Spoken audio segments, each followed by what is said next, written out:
Dua dari tiga terdakwa sindikat narkotika golongan 1 jenis sabu seberat 23 kg, serta belasan ribu pil ekstasi, Kamis 16 April 2020 oleh Majelis Hakim PN Palembang diganjar dengan hukuman mati.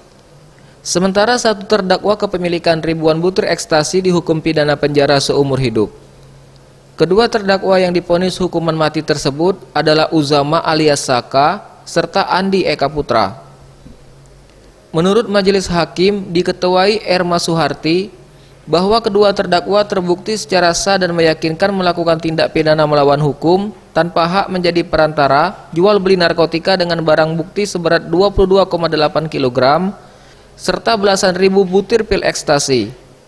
Sebagaimana diatur dalam pasal 114 ayat 2 Undang-Undang RI nomor 35 tahun 2009 jungto pasal 132 ayat 1 tentang narkotika dan menjatuhkan terhadap kedua terdakwa yakni Uzama dan Andi dengan pidana hukuman mati.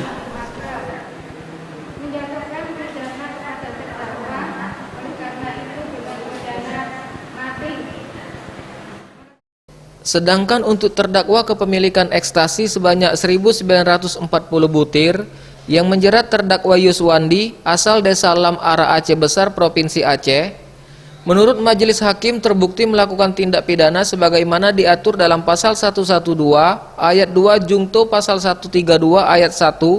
Menurut Majelis Hakim terbukti melakukan tindak pidana sebagaimana diatur dalam pasal 112 ayat 2 jungto pasal 132 ayat 1 Undang-Undang RI nomor 35 tahun 2009 tentang narkotika dengan pidana penjara seumur hidup.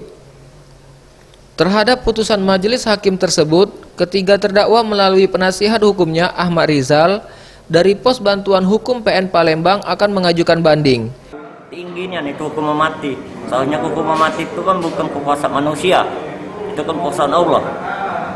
Harusnya apa putusannya disamakan, karena kan itu kurus semua, sedangkan bibik yang bandangnya enggak dapat. Weli Aeb, Sriwijaya TV.